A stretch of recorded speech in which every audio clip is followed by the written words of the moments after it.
This week's speaker is Reece Jones. It's a personal and professional pleasure for me to introduce Reece, who is both a distinguished researcher and someone I've had the pleasure of getting to know outside of doing research while we were both on sabbatical in Seville. So I sort of, it's like, I think of Alec Guinness in Lawrence of Arabia, where he stops the movie and says, "I long for the gardens of Spain." That's how I feel sort of about sabbatical 2015. And maybe you feel the same. Reece received his PhD from the University of Madison in 2008 and has since then been professor in the Department of Geography at the University of Hawai'i at Manoa, and he is now currently professor and department chair. He's the author of two distinguished books. The first, Border Walls, Security and the War on Terror in the United States, India, and Israel, which was 2012 with Zed Books, and most recently, Violent Borders, Refugees and the Right to Move, 2016 with Verso, about which he'll be speaking today.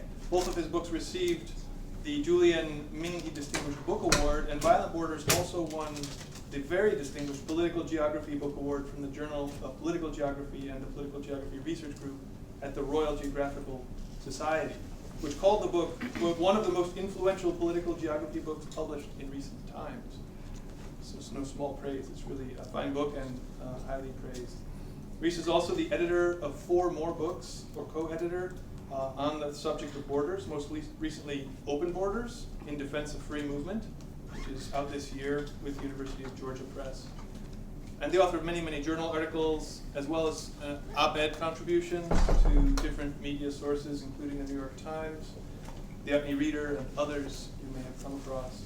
And he is, if that weren't enough, also editor-in-chief of the journal Geopolitics and co-editor of the series, Routledge Geopolitics book series. And today he will speak on his second book project and things relating to that, Border Walls and Violent Borders. Please join me in welcoming Reece Jones.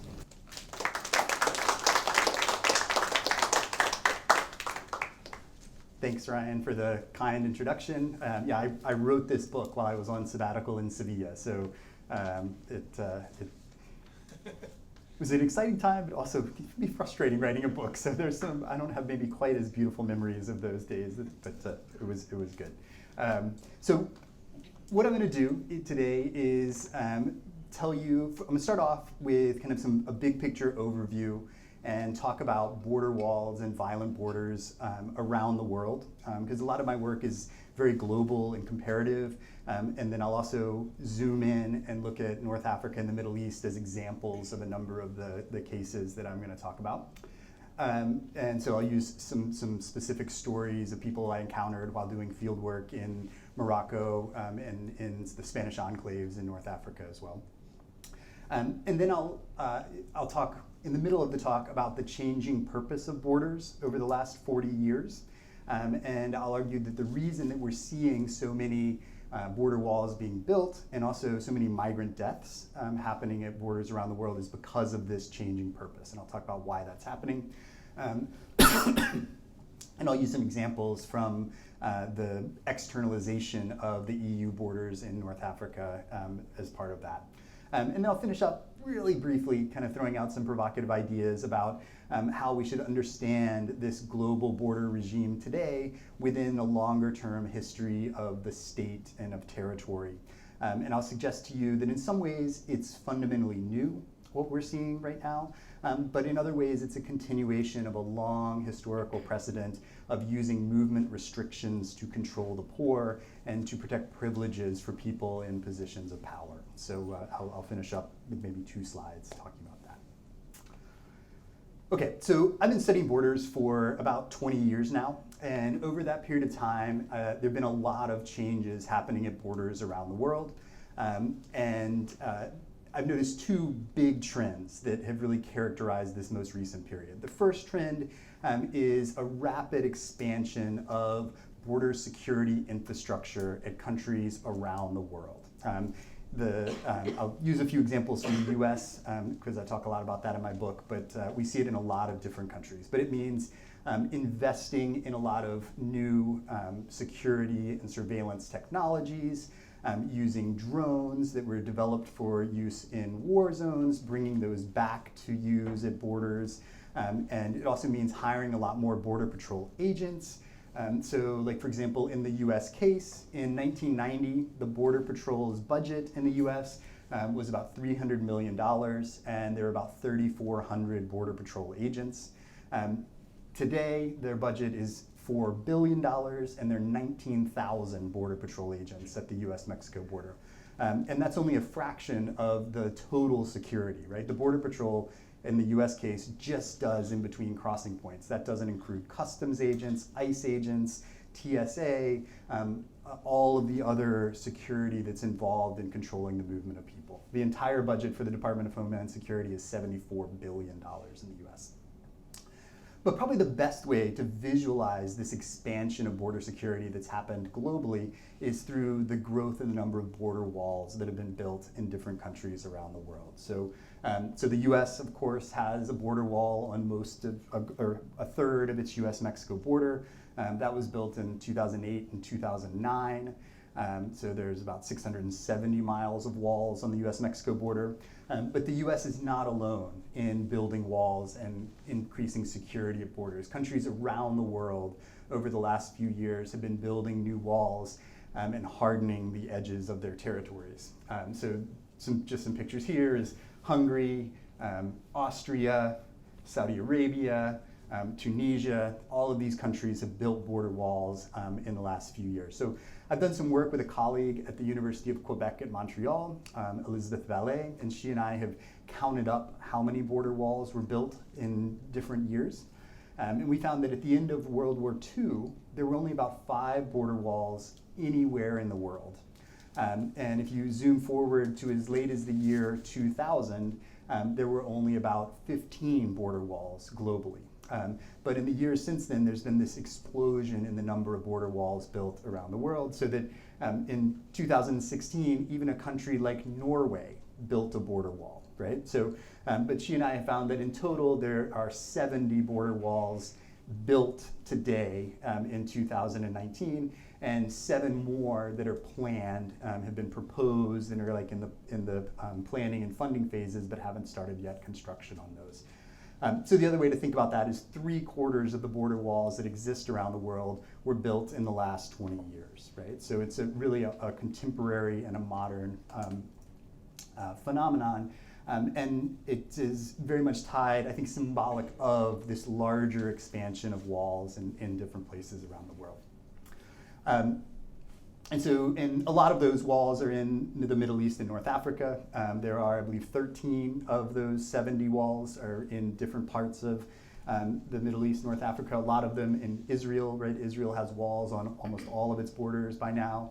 But there's also the berm in Western Sahara. Saudi Arabia has built a wall on the Yemen border and also the Iraq border. The US funded Jordan's wall on its Syrian border. Turkey has built walls on its borders with Syria and also with Iraq and with Iran. So that there are a lot of these walls that have been going up over the last few years. So that's what my first book looked at, right? I had a book that came out in 2012 that Ryan mentioned that looks at the US, Israel, and India and thinks about why those 3 countries were building these walls, what were the decisions to do that, and then also what are the impacts that the walls had on people who lived in border spaces. So while I was working on that book, though, I noticed a second phenomenon happening at borders around the world. And this was the dramatic increase in the number of migrant deaths at borders. So if we look back to like the 1960s and 70s, there's not much data on migrant deaths from that era. Partially because no one was really counting migrant deaths, but secondly because there simply weren't that many people dying trying to migrate from one place to another. If we look at the 1980s and 1990s, scholars estimate that perhaps there were 100 to 200 migrant deaths per year during those years, and the vast majority of those were at the US-Mexico border. But while I was working on this book on border walls, I noticed that those numbers had increased dramatically. By like 2009, 2010, we're talking about over 1,000 migrant deaths per year. And those numbers continued to inch up. By 2013 and 14, it was 5,000 migrant deaths per year. And then in 2016, which had the highest number recorded yet, there were 8,000 people dead or missing at borders around the world. So usually when I talk about this, at this point I would say that scholars who study migrant deaths usually say that these numbers are vast underestimates, because the majority of people who die migrating from one place to another often do it in very remote locations. Often they're in the hands of smugglers who do their best to hide any deaths that happen in their care. If a ship sinks in the Mediterranean with 300 people on board and there's no one around, there can be no record of any of those deaths. Similarly, at the US-Mexico border, many of the people who are dying in the deserts that are far from crossing points, and not many people go there. And scholars have done some grisly research. Actually, a professor here, Jason De Leon, has done work on how long it takes for bodies to be carried away by animals in the desert, and it's a very short period of time, so many bodies aren't recovered if they die in the desert. So scholars usually said these numbers are probably half of the real number of people dying at borders. But last year, the Associated Press did another study, and they looked at the period from 2014 to 2018, and during that 5-year period, they found 56,800 migrant deaths that they could document. So that works out to over 11,000 people per year dying at borders, right? Which is a really staggering number of deaths. So what my second book looks at is to try to understand why this is happening. So first of all, what is it that's driving these really dramatic increases in the number of migrant deaths? The short answer to that is the security, right? So there's a direct relationship between hardening borders, closing down easy ways for people to migrate from one place to another, and the resultant deaths that occur from that. In the US-Mexico case, there's a Border Patrol strategy document from 1994 that outlines this new deterrence idea, and it literally says we're going to funnel people to more deadly places with the assumption that they'll die, and that'll deter other people from trying to come. So the border agencies have succeeded in funneling people to more dangerous places, but not as successful at convincing people not to come, which is why we see these really dramatic numbers in the number of migrant deaths. The second thing I try to do in the book is to humanize this story, because I can tell you that 11,000 people died every year over the last 5 years trying to migrate from one place to another, but our brains have a hard time grasping on to that sort of data. Like, what does that really mean? What does it look like?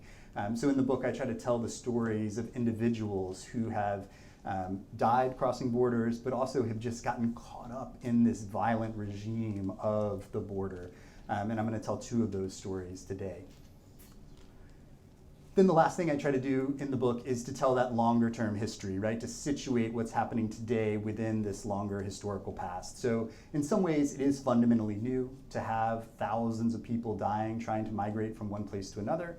But I argue in the book that it's part of a larger structural system where people in positions of power control the movement of other people to access their wages and to protect privileges. And I'll talk briefly about that at the end. Okay, so some of the stories of people who were caught up in this migration regime. So one of those was when I was in Sevilla. In the fall of that year, in 2014, I was the study abroad resident director for my university study abroad program. And part of that program, they take the students to Morocco for a 2-day trip to see Fez, to see Morocco. I think part of the idea is that they're worried the students were going to go by themselves, and so they wanted to kind of control it and take them all together. So we hop in a bus in Sevilla early in the morning, drive down to the port, hop on a ferry. It's like a 2-hour ferry ride across the Tangiers, hop off there and go see Morocco. So as part of that trip, we're supposed to do camel rides. Dromedary rides with the students when we got there. But when we arrived in Tangiers, it was raining the first day. So they said, okay, we're going to put that off and we'll do that the very last thing before we go back to Spain, before we get on the ferry. So I think probably what the students had in mind was something like this, right? Trekking through the Sahara on a camel. But the reality, of course, turned out to be a scruffy camel by the side of the road in a parking lot at the edge of Tangiers. So the bus pulls in. This is our bus. We jump off the bus, but as soon as we get there to this camel spot, there's suddenly all of these teenage boys around the bus. And it's unclear exactly what's going on. One of our students who got off thought that perhaps their soccer ball had gone underneath the bus, so he jumped down and was peering down underneath and looking with these other boys, right? You can see some of the boys climbing underneath the bus.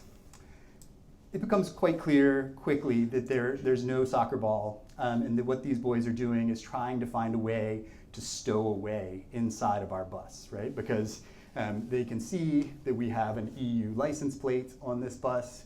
They know this bus is going to go back to Europe sometime soon, and so they're looking for a place to wedge themselves inside of the vehicle. The attendant of our bus tries to jump off and shoo them away, but there's one of him. There's 4 sides to the bus. There are about 20 kids hanging out. There's no way he can stop them from doing it, so eventually he just gives up and lets them climb inside. They're not getting into the seats where we're sitting or anything like that. They're climbing up inside of the wheel wells. I don't know if you can see, but this is somebody's foot right here. He's standing up in there, climbing up inside of the wheel well, climbing inside of the engine of the bus, while the students are riding these camels beside the ocean. So eventually they finish, and we hop back in the bus to drive back to the port, right? It's still quite a distance. It's about a 20 to 30 minute drive from this beach to the port, including on some highways, right? So as soon as we start to move, some of the other boys try to jump on the back of the bus. They lift up the engine compartment and are trying to climb into where the engine is. The bus driver stops, jumps off, shoos them away. But as soon as we start, they jump back on the back of the bus. And so on the ride there, this isn't actually our bus. I Googled images on the internet afterwards, and this is another bus from the same company with this, but this is exactly what was happening on our bus as well. So the boys hung on the back of the bus for this ride, 20-minute ride to the port. There's also an unknown number of kids inside the bus, somewhere inside of the engine compartments. When we finally get to the port, at the entrance to the port, there's a guard there. He's used to this. He runs back there and takes his baton and shoos off the boys hanging on the back. I'm not sure what their plan was exactly, but then we pull in. We all get off of the bus. I walked around it and looked around. I couldn't see anyone inside of there, but I know that there are some people inside of that bus. We show our passports. We get a soda. We lounge as we wait to hop onto the bus, onto the ferry. Then the bus goes to their inspection point. They have a mobile X-ray machine, right? So it moves along beside all the vehicles and the buses, taking an image of what's inside. Our driver said that the image found 6 bodies inside of the engine, inside of the wheel wells of the bus. So they started to search for those boys. Eventually they could only find 5 of them. So they had to go get some dogs. They brought in their sniffing dogs and had them go through the bus, and eventually found 2 more kids wedged up inside of the bus. So then we hopped on the ferry. We had a pleasant 1.5 hour ride back to Tarifa in Spain, while these boys get carted off and dealt with after that. So you wonder why they might try to do something like this, right? Why would they even try to make it in such a way, knowing that there's all this security and these x-rays of the bus? Well, in this case, right, the original scan found 5 bodies. If they had pulled 5 kids out, they would have just let the bus go on, right? And that 6 bodies, the 7th one would have made it on, right? But only because they miscounted versus the scan versus how many they pulled off did they actually find that last person. So that's why they try, right, in hopes that they can make it through like that. What happens to the boys when they get pulled off? So this is a particular type of immigration that only Moroccan youth attempt to do, because what happens to them is they get beat up by the guards when they get found. They're held for one night, and then they're released the next day, right? Because they're all minors, so the Moroccan authorities don't want to hold on to them, and they're Moroccan, so they can't deport them or anything like that. And so some colleagues I have that work with NGOs, that work with these communities, say that the next day those same boys will be at that same place. And often they'll be there for 6 or 8 months before they actually make it through across to Spain. Of course, many others die en route, right? Because if you hang on to the wrong part of the bus, once it starts going, you can get injured, you can fall off on that journey, you can get burned by the engine. It's an extremely dangerous and deadly route for trying to get to Europe. So in terms of migrant deaths in the Mediterranean, the very first migrant death that's recorded by anyone was in 1988. On November 1st, there was a body that washed up in Cadiz, Spain. So prior to 1988, there are no recorded migrant deaths in the Mediterranean. Of course, there probably were some, but they're not recorded after that. In the years since, of course, those numbers have gone up into the thousands per year. The International Organization of Migration points to this increased enforcement as clearly the reason that there is more deaths in the Mediterranean. So the IOM, which is part of the UN, in a 2004 document said the relatively low number of migrant deaths before 1990 may be related to the fact that it used to be much easier to reach Europe by regular means, even in the absence of official government authorization to immigrate, right? Okay, so what I'm gonna do now is talk a little bit about the history of states and borders and changes that have been happening in borders in the state in order to think about how the purpose of borders has shifted through different historical periods. And so we're going to take kind of a really big picture look at the history of the state system and then that relationship to the border. And to do that, I'm just going to use a quote from the scholar James C. Scott. He's an anthropologist at Yale University, and he had a book that came out in 2009 called The Art of Not Being Governed. And towards the end of that book, he has this really broad statement about the history of the state countries that I think does a good job of illustrating how these things have changed through time. So I'm going to read the whole thing, but kind of in blocks, so just stick with me. So he says the first era is a stateless era, which is by far the longest, right? So if we think back, way back into history, there was some period of time where there were no states anywhere, right? There were no countries anywhere in the world. Of course, if we go back far enough, there were no people anywhere in the world, right? So all of the states that we have been created by people through migrating to those places and setting those things up. He says, second, there's an era of small-scaled states encircled by vast and easily reached stateless peripheries, right? So this would be the era, he would say, from 10,000 years ago to just 500-600 years ago. And so this is a period where small states are starting to grow and expand, but there are large areas around that where the majority of people are hunter-gatherers, where there's not an official government controlling those spaces. And he says there's a third period in which the peripheries are shrunken and beleaguered by the expansion of state power. So for Scott, this is like the 1100s through 1945. Where the state system is becoming stronger and stronger, gaining firmer control over more territory, and increasingly bumping up against other states in contests over control of those lands. And then finally, he says there's an era in which virtually the entire globe is administered space, and the periphery is not much more than a folkloric remnant, right? And for him, this is after World War II, after the creation of the United Nations, where all of the territory in the world, with a few specific exceptions, is assigned to a particular country. That country controls that territory, and those countries recognize all of the other countries as being the legitimate governments over that territory, right? That's what we call the sovereign state system. Okay, so in my work, I contribute to this by thinking about how borders, the purpose of borders, has also changed through different historical periods. So the first purpose of borders would be as military defensive lines, right? If you think about the Great Walls of China, or maybe a better example would be city walls around cities in medieval Europe.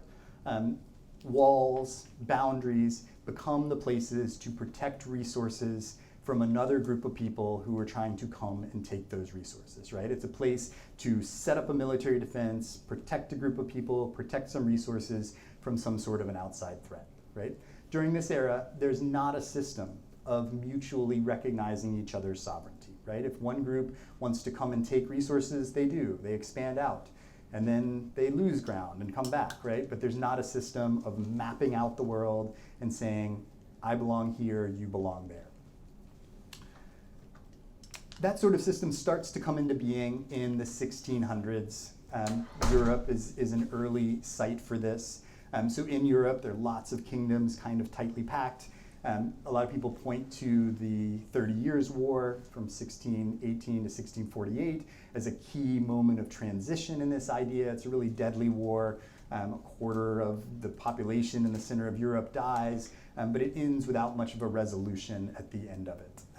And so in the aftermath of that, there's an effort to come up with a new system for agreeing on who controls what area. So it's also not by chance that this happens in the 1600s, because there also had been dramatic advances in cartography in the 1500s and 1600s that allowed the kings and leaders of Europe to visualize the world from above, right? Like on a map of the entire territory.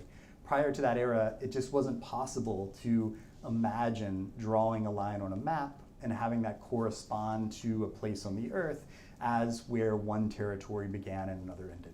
So in the 1600s, this new idea of drawing a line and agreeing that my territory is here, your territory is there, starts to come into being, and countries over time start to respect each other's sovereignty in these bounded territories, right? So that system has fits and starts, but it's eventually exported around the world through colonialism. So then when decolonization happens, these borders that the European states have set up often are left behind in places like the Middle East, but also across Asia as well. And they become the new territories of states. During this middle period, it's not really necessary to build walls on borders or to enforce border security in a very meaningful way.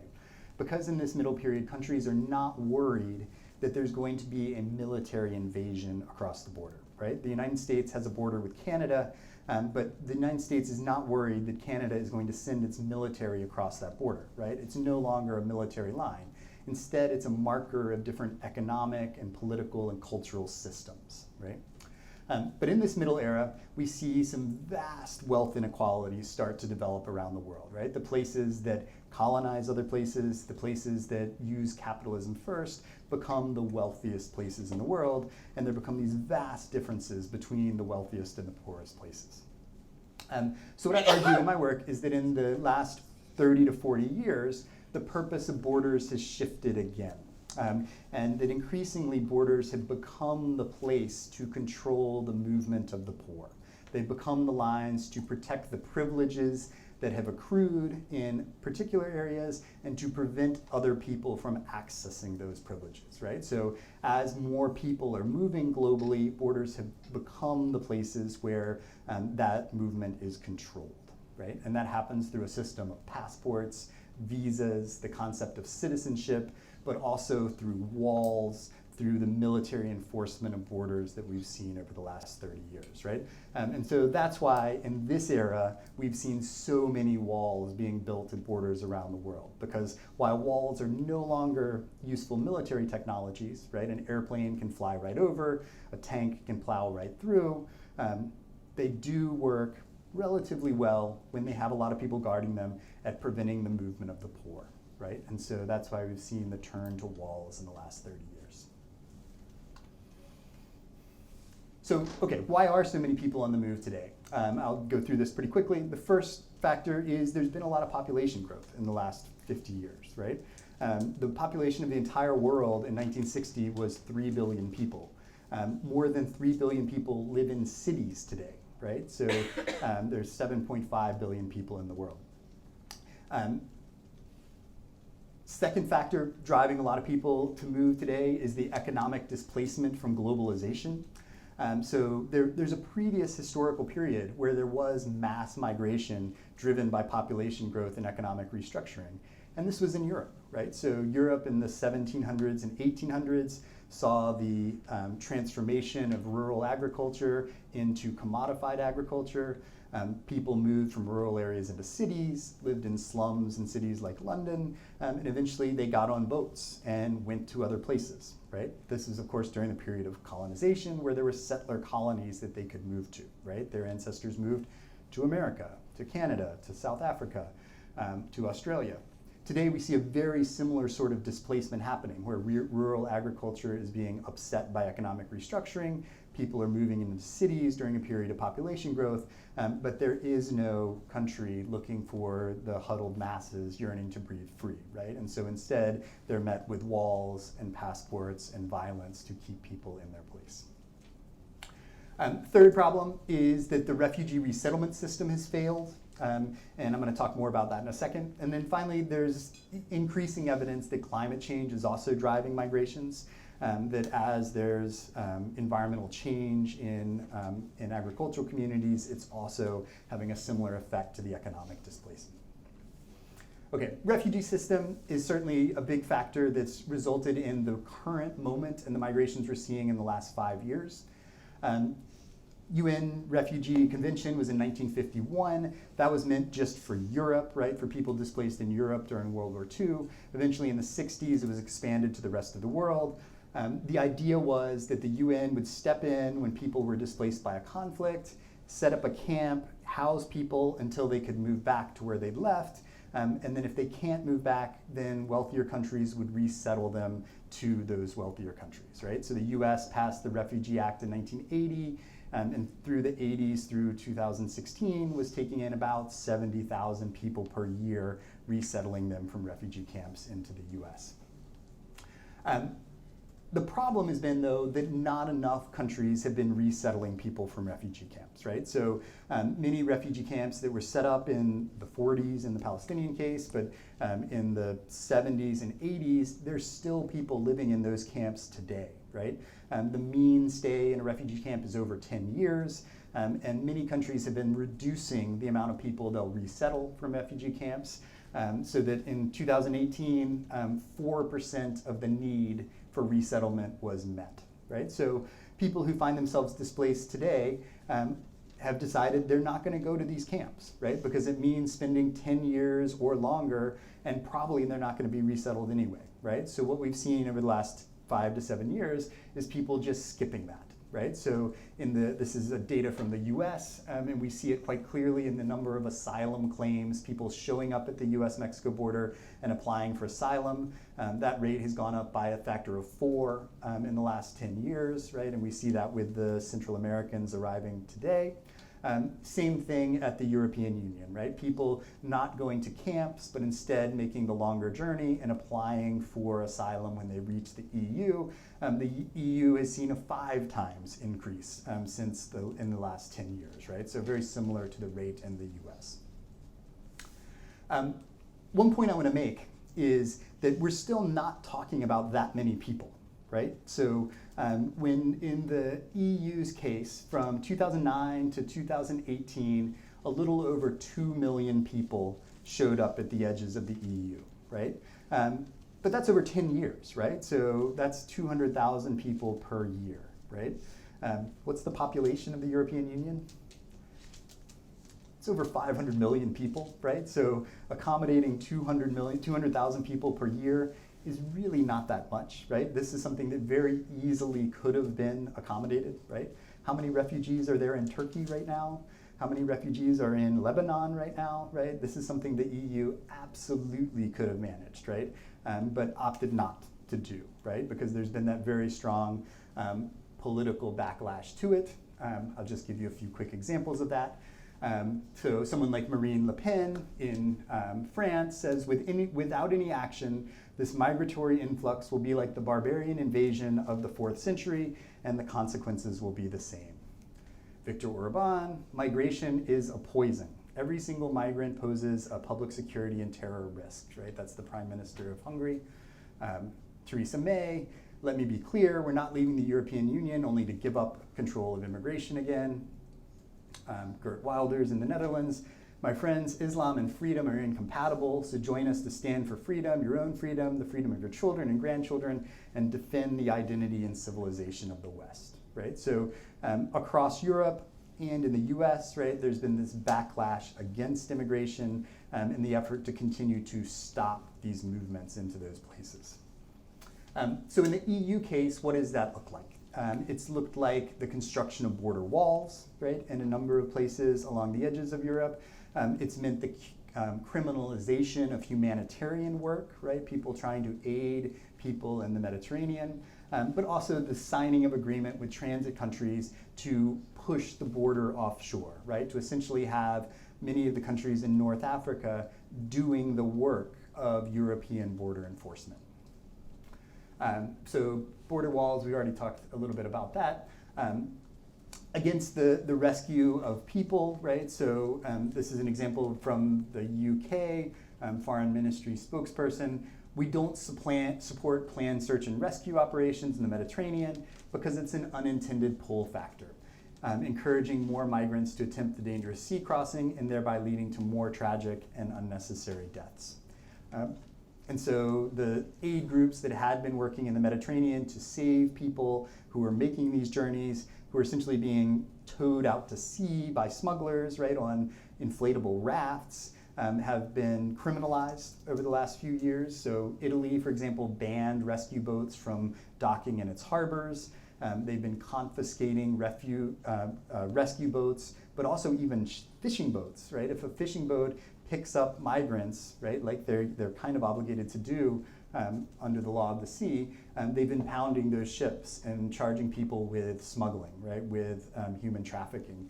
So for example, a German captain, Pia Klimt, faces 20 years in jail for rescuing people at sea. Of course, the result of that is more of this sort of violence, of people dying at the edges of the EU. And we see it quite clearly in the rate of deaths that's happening in the Mediterranean. So in 2016, 1 out of every 43 people who got in a boat and tried to cross the Mediterranean by sea died en route. By 2019, that rate is 1 in 17, right? So there are probably about 30 of us in this room. If we got in a boat together to try to cross the Mediterranean with migrants, on average, 2 of us would die on that route, right? So, and that's directly a result of this hardening of the border by the EU. The other thing the EU has been doing is externalizing its borders, right? Trying to prevent people from reaching the edges of the EU by essentially bribing neighboring countries to do that border work for them. So one of the big partners, so they have agreements like this with a number of other countries. They have one with Afghanistan. They just signed an agreement with Rwanda last week to prevent people from migrating. Turkey is the biggest deal. The EU has paid Turkey $6 billion to house and care for refugees, and in exchange for that, Turkey has housed 3 million people over the last few years. This deal is currently in the process of breaking down, and so Turkey's trying to renegotiate it at the moment, and so they've been letting more people try to cross to Greece this summer. Libya, the EU has paid Libya $100 million for its Coast Guard, right? So the Coast Guard can prevent these ships from leaving the Libyan coastline. The EU has also banned the sale of inflatable boats to Libya and also outboard motors, right? So to prevent people from trying to migrate. Of course, the conditions in Libya for migrants right now are quite terrible. I've done some research with Bangladeshis who have made it to Italy. And many of the people I spoke to had no plan to go to Europe at all. Instead, they had gone to Libya to work in oil fields. But then when the Libyan government collapsed, they weren't paid, they couldn't get back to Bangladesh, they couldn't stay in Libya because of the poor conditions there, and so they felt like they had only the option to get in a boat and try to go to Europe, which had not been their intention at all when they had started out. The EU has an agreement with Niger. A lot of the people coming from sub-Saharan Africa pass through Niger, and particularly the city of Agadez at the edge of the Sahara on the way. So France has funded a crackdown on smuggling and networks in Agadez. They've spent $261 million trying to get people to go into different industries in Agadez. I just saw an analysis, though, of this last week, and the scholars who were studying it suggested that the same number of migrants passed through Agadez last year as it did in 2016, but they had to pay 5 times as much to the smugglers, right? So that the smuggling is continued, it's just happening in much more covert ways than it was before. And apropos of nothing, but I always like to point out the extent of US militarism. The US has a military base in Agadez, Niger, that they built 2 years ago, where they fly drones all over this whole region.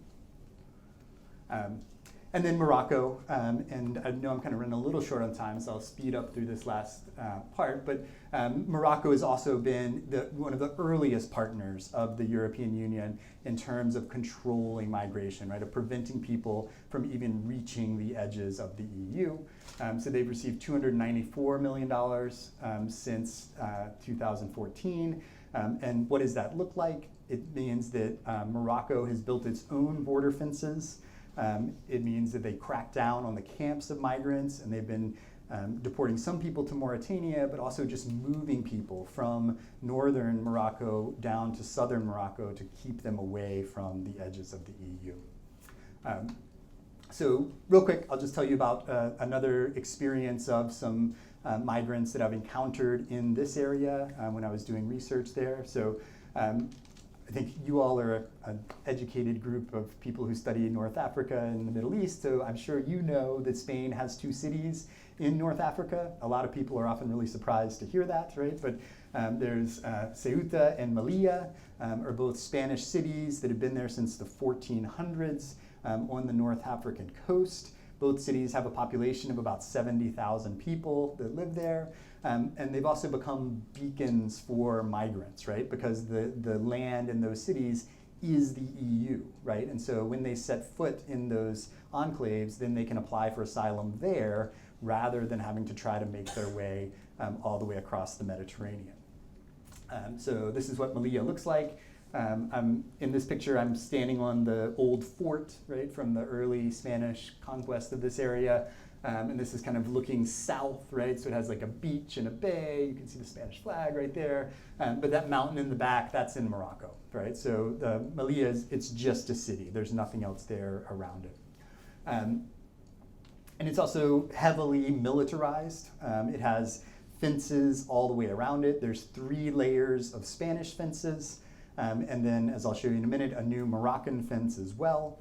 For the Spanish fences, the politics in Spain is often about how violent these fences should be. So it seems like as the 2 governments switch back and forth, one of the ways they demonstrate their political position is whether they put barbed wire on these fences or not. So the current socialist government has decided to take the barbed wire back off of the fences around Spain's enclaves.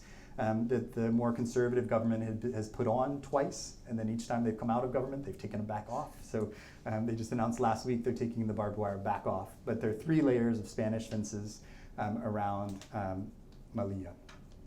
So while I was doing research there, I went to Nador, which is the Moroccan city just 5 miles to the, southeast of Melilla. And so while I was there, I was walking around talking to people, experiencing the city, and I stopped and got some tea at this tea stall. You can't really see it, but it's behind this truck. I was sitting there on the side of the road. And while I was sitting there, a man came up and asked me for some money. And he asked me in fluent English. He was from Ghana, and he had his 4-year-old son with him, and also his wife and their newborn baby were standing back at the street, kind of beside this Moroccan fruit vendor. And so I started to ask him about his experiences, what he was doing, how long he'd been there. And so he kind of told me about the experience. As he was talking to me, he ran back and forth, the 4-year-old ran back and forth between his dad and his mom, and this kind Moroccan fruit vendor gave him a huge handful of strawberries. So I always like to highlight how kind he was. So they had come from Ghana. This was in 2015 that I was talking with them, but they'd left Ghana in 2012. So 3 years before that. Ghana is a country that, like a lot of countries in sub-Saharan Africa, has seen population growth. But it's also relatively well off, right? So people from Ghana, when they get to Europe, they apply for asylum, but they almost never get it. Their acceptance rate is very low because they're deemed not having a case for that. So they often disappear rather than stay for the asylum hearings. But they had traveled through Agadez in Niger, and then had made their way to Morocco, arriving in Morocco in 2012. They've been in their area around Nador since then. So many of the people from sub-Saharan Africa who are trying to migrate to Europe have set up camps on top of Mount, I just lost the name, Gorugu, here up above the city, and then they come down into the town during the day to try to get money, do odd jobs to save up to make the trip. Here's a picture of one of the camps of people living up on top of that mountain. So in February of 2015, so right when I was there, Morocco had cleared this camp. So they'd gone in and had burned everything down the week before I was there and had arrested all of the people in the camp and had put them on buses down to southern Morocco. But this family that I met, they had actually evaded this crackdown because they didn't live in the actual camp, because most of the camp was just young men. But they had kids, so they lived off by themselves in a different place, so they hadn't been swept up in that. They said they tried 3 times to get to Europe.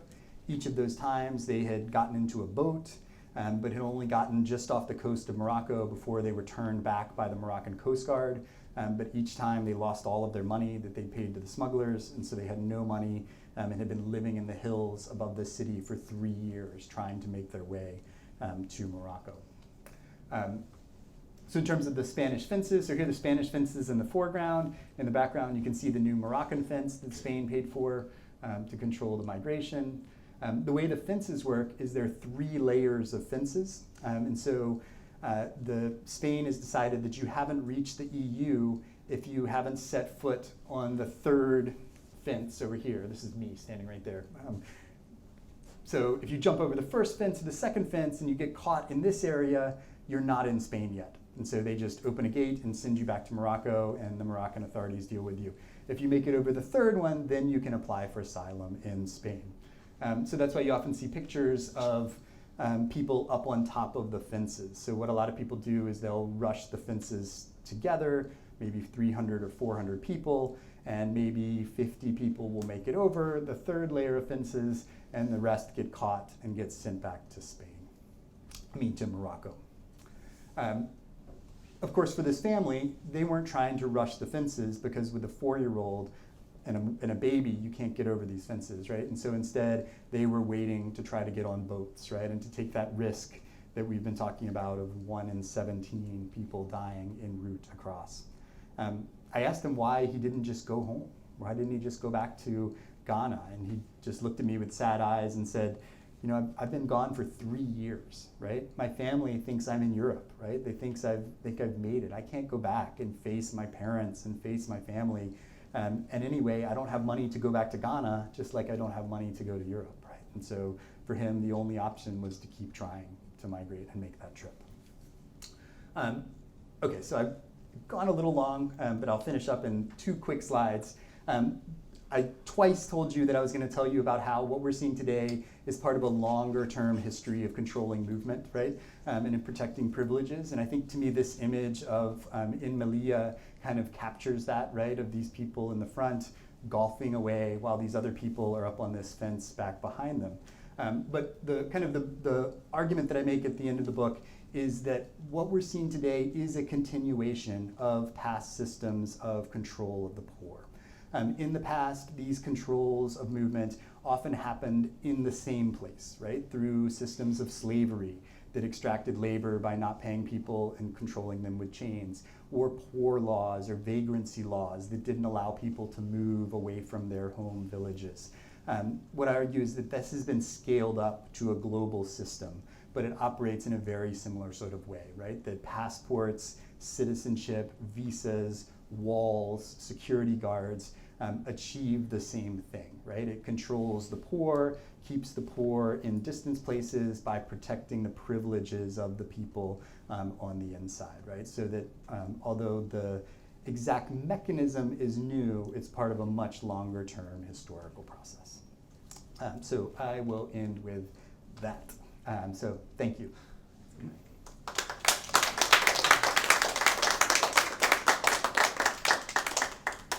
Thank you so much, Reece. I think the way we'll proceed is first have sort of general question and answer with anyone here who's not part of the class.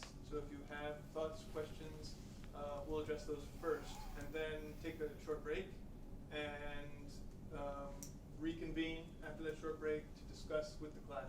So for now, we can open it up to questions from anyone and have a general discussion. I'll let you field your own.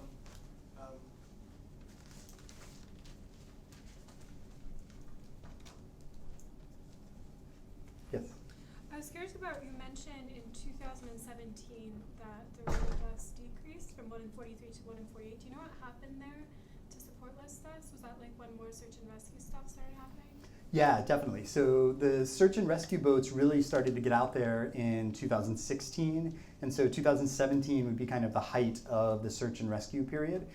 So there were, I believe, a total of 9 boats operating in 2017. And so I think that probably you can see, I would say it's a probably not a statistically significant increase in the rate, but I think that's the factor there. By 2018, those groups had been criminalized, right? And many of them have stopped operating, right? So one group, MOAS, went to the Indian Ocean, and so they're rescuing people there, like with the Rohingya crisis. And other groups have just decided to wrap it up and not do it anymore because they don't want to be arrested. So only a couple of the boats have been still operating. So at some points this year, there have been no boats in the Mediterranean doing rescues, and at most 2 at a time, rather than the 9 or 10 that were there in 2017. Yes? Yes, thank you so much for this talk. Really informative and interesting. I wanted to ask you how you would locate white supremacy within your analysis, because you describe the victims of border walls mostly as the poor. So how would you bring in global racial dynamics? Yeah, that's a great question. So, so this book, I wrote this book in 2014, 2015, right? And so kind of during that moment, right? So it was, it came out in October of 2016, right? So a month before Donald Trump was elected. But I have to say, while I was watching that election, I was watching it with alarm, right? With the rhetoric of how a lot of these things that I've been working on for a long period of time were kind of being really reframed into red meat issues for politicians. And so when I looked at this project, I thought that was something that wasn't there as much as it should be, right? And so I'm working on right now a book about race and the U.S. immigration policy and border, and so to fill that sort of a gap. I would say that it's part of it, right? But the way that I frame, when I talk about protecting privileges, I say it quite broadly, right? So maybe when I was speaking here, I mostly said economic, but I also mean an idea of a cultural privilege, right? This privilege to be able to decide who's in your group, right? And to use violence to exclude other people from access to that. And I think that the racism that we see around immigration policy is very much tied to that, right? About only wanting to have your group on the inside, right? And wanting to use violence to keep people out. If you look at the U.S. immigration policy, that's been the history of it since the beginning, right? I mean, the first citizenship law in the U.S. was free white people can become citizens, right? And that didn't get removed until 1952.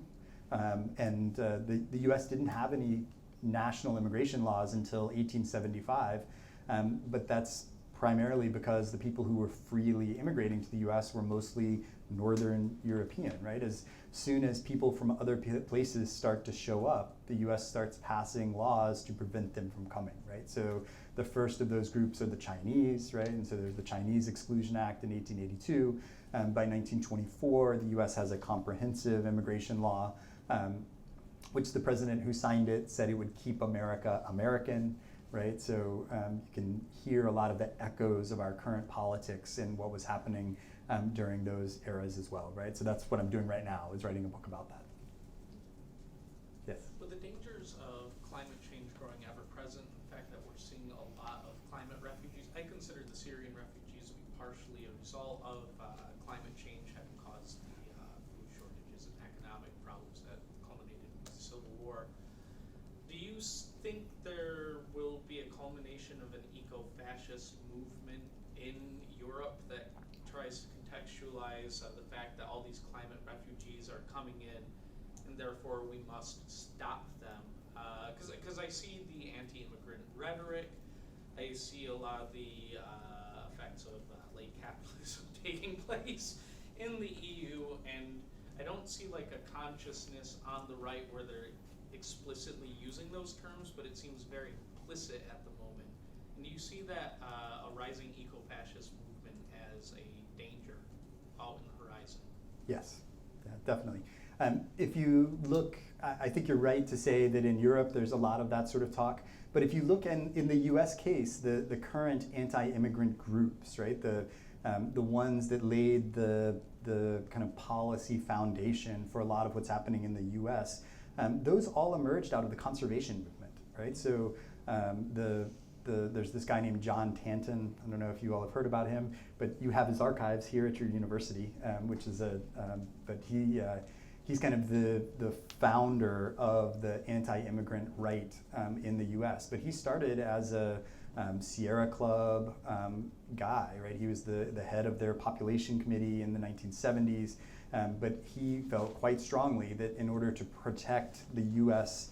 environment, that there needed to be immigration restrictions, right? Because he said, look, the population is growing in all these other places. They're going to come here and destroy our environment, right? And so in the 70s and 80s, he founded a whole slew of groups. One is called FAIR, the Federation of American Immigration Reform. Another is called the Center for Immigration Studies, Numbers USA, US English. So he founded all of these groups, and they, through the 70s and 80s, have been fighting for not only restricting illegal immigration to the US, but also legal immigration, right? So they're very strongly opposed to the 1965 Immigration Act that allowed more migration to the US. And they've been profoundly influential in the US case, right? So probably you all are familiar with Stephen Miller, who's a senior advisor to the president. He's closely tied to these groups. He given talks at the Center for Immigration Studies, for example. Kellyanne Conway was the pollster for these groups. Chris Kovach, who is kind of always looming around this administration, he's the legal counsel for these groups, right? So all of President Trump's anti-immigrant stuff emerged directly out of these eco-fascist groups, right, that are the source of that. So, So is anybody talking, and certainly not in the U.S., but the idea that as population age, whether it be in the U.S. or Japan, that immigration actually strengthens an economy? Is anybody making the economic argument? Because I mean, I haven't heard it, and I don't know if anybody is. Is it out there?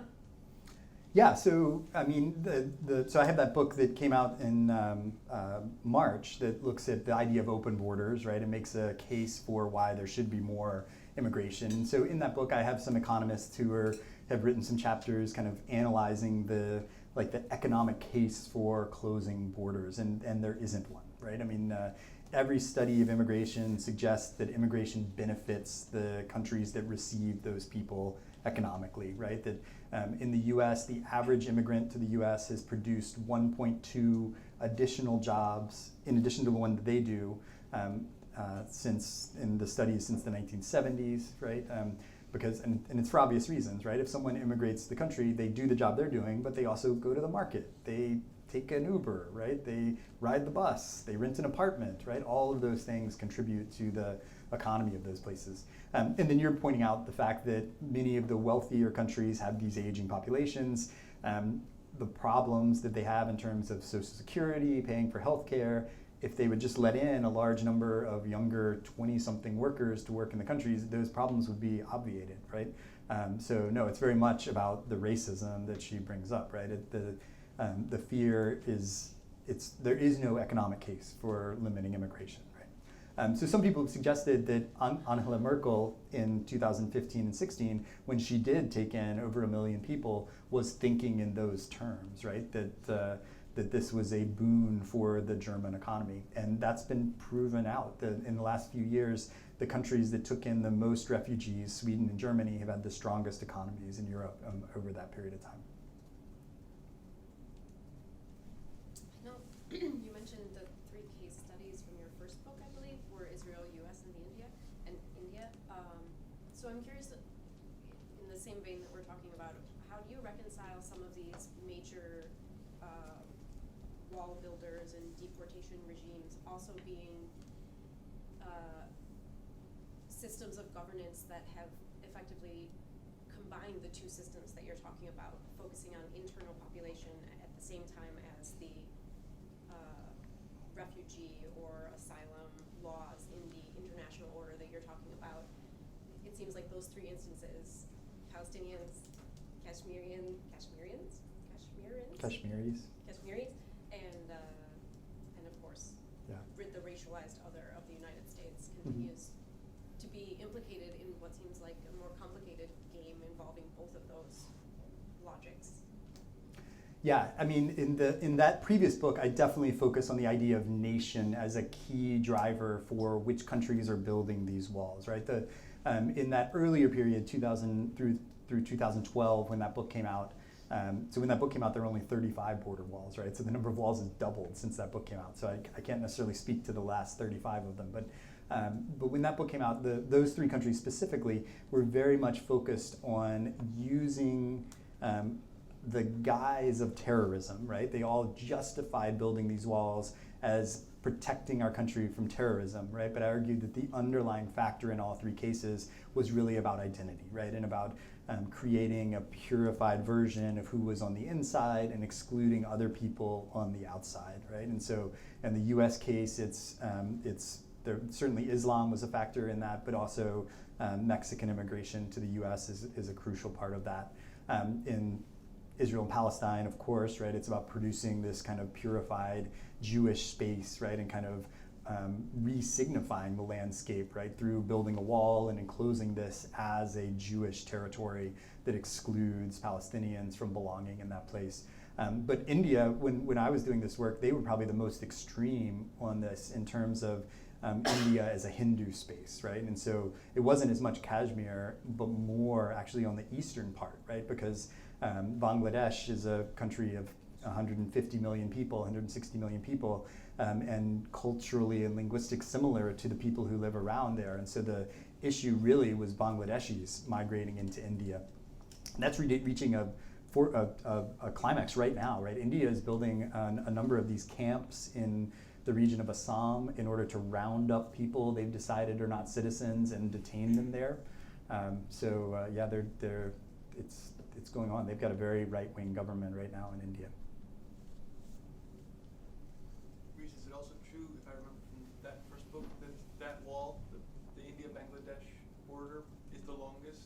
Yes, that's the longest border fence there is, yeah. It's hard, there are no completely continuous border fences anywhere in the world, right? And so, but in terms of the length of border fenced in one border, that's the longest, is India-Bangladesh. So it's a 4,000 kilometer border, 3,000 miles roughly, and they've fenced about 3,500 kilometers of that, right? The only parts that are not fenced are, they have a region called the Sundarbans, which is where the Bengal tiger lives, right? And it's all these islands and mangrove forests, and so you can't build a fence through there. So that's the only part that's not fenced on that border.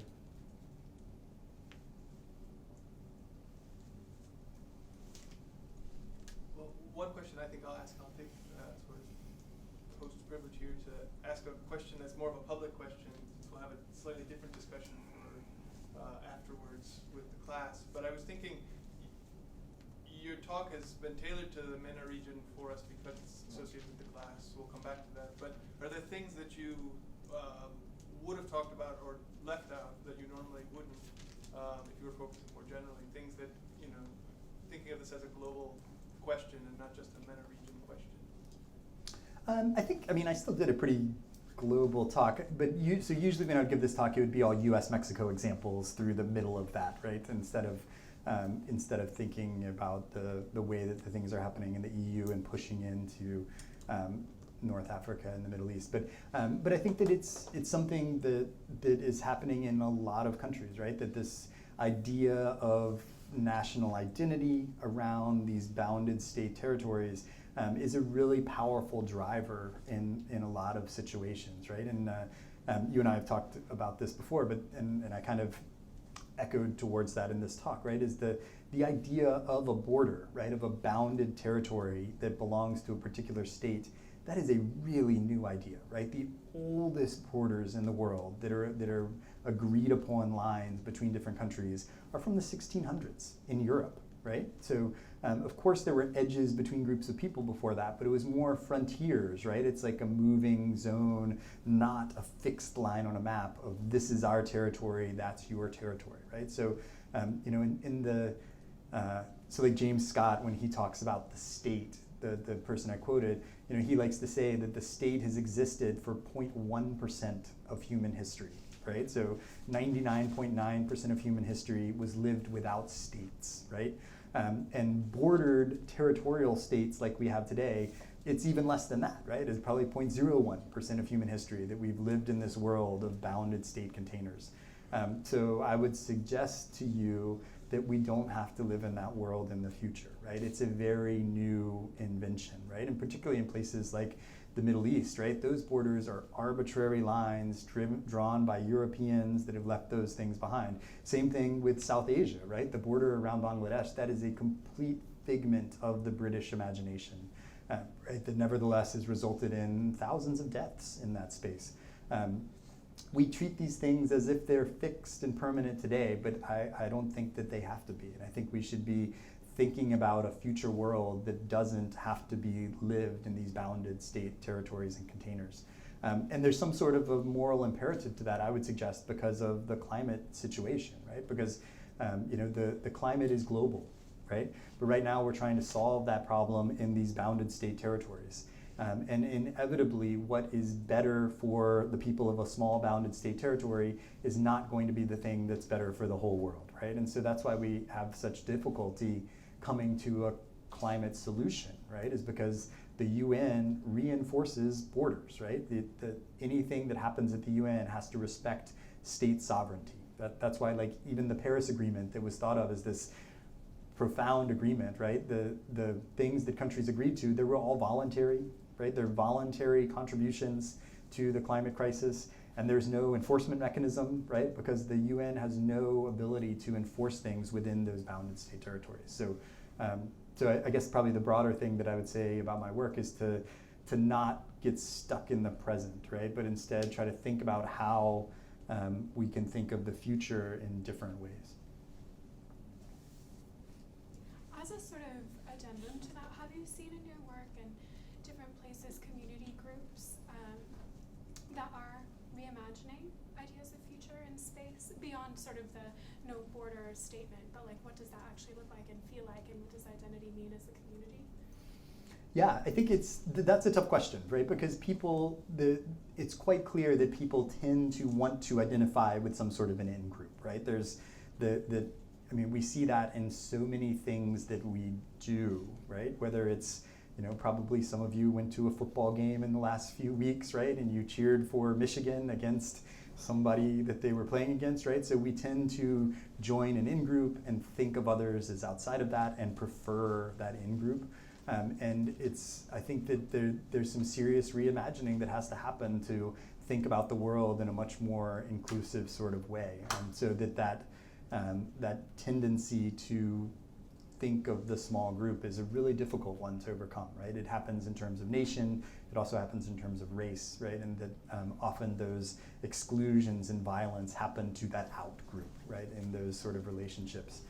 In terms of organizations that are working on this, yeah, there are a lot of people writing about this right now, right? So it's been heartening to me as that's actually one of the things I usually kind of end up with actually is I was running out of time, so I sped through it. But usually I say at the end that I'm somewhat hopeful, right? Because although on the one hand we do see a rise of eco-fascism that's happening and a lot of racist nationalism going on, I think there's also been an equally large movement of people who are trying to think outside of that, right? And are contesting these things that they didn't think about before, right? So like I've been working on walls for 20 years. When the Secure Fence Act passed the US Congress in 2006, it passed with bipartisan support, right? Barack Obama voted for it, Joe Biden voted for it, Hillary Clinton voted for it.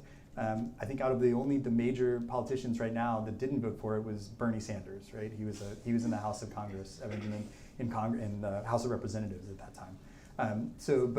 But today, right, if a vote were to come up on building a wall on the U.S.-Mexico border, none of those people would vote for it, right? So for people on part of the political spectrum, they've moved against a lot of these things, right? And you also saw people protesting like the Muslim ban, for example, right? That the U.S. has had very restrictive immigration laws for decades, right? That have excluded whole classes of people. But people didn't really question that or protest it, right? But I'm happy to see people talking about these things. And on the idea of open borders or no borders world, right? The Farhad Manjoo, who's a op-ed columnist at the New York Times, right? He wrote an op-ed column arguing for open borders, right? So that would have been hard to imagine 10 years ago, right? That a major figure would write something like that. So I think there is an opening there that more people are talking about it, but there's a long way to go. Sort of jumping back to the other question about like profitability, but do you think you could speak a little bit to like who this stuff is profitable for? Like I know that a lot of the border technologies we use here in the U.S., for example, are like developed in Israel by various companies and then exported around the world. So like who is profiting from this kind of like militarized border situation? Border industrial complex, right. Yeah. I mean, that is definitely a huge factor in what's happened, right? So in the US case specifically, after September 11th, the Border Patrol certainly reframed themselves as front lines against terrorism, right? And so they then tapped into this huge pool of money for that, right? So that meant hiring more agents, but it also meant buying all of this gear, right? If you've seen a Border Patrol agent in the 1980s, right, they would have a shotgun and they would have been on a horse, right? And just like a regular, shirt, If you encounter some Border Patrol agents now, right, they're in full like tactical gear with, heavy automatic weapons. They're flying drones. They've got all of these high-tech surveillance stuff at the border, right? All of those things are these military technologies that have been repurposed for these uses at the border. These large corporations have certainly seen the border as kind of a growth market for them in terms of doing that. And you're absolutely right that there are a number of Israeli companies that are at the forefront of that. Probably Elbit Systems is the largest and most significant player in this market. So Elbit Systems has been building in the U.S. The U.S. has this integrated fixed tower project that they're doing in Arizona in the Tohono O'odham Reserve, so a Native American area. So because they won't let them build a fence there, instead they put up these towers that have all this surveillance equipment where they can essentially monitor 24 hours a day over like a 30 miles away from the tower, it's like infrared, heat sensors, right? And so they're monitoring everything that's happening in that space, right? So it really is, the border is often a place where a lot of these kind of new technologies are tested out before they're used in society more generally. But yes, certainly a border security market has emerged, and once those things happen, they're hard to undo, right? Because they're people in Congress whose jobs in their districts are they're making money off of this, and so they feel pressure to continue to fund these things, right? And so once that ball starts rolling, it's hard to put it back. Well, are there any other last questions for the first general part of our discussion? Any thoughts? Let's give Reece a break and a hand.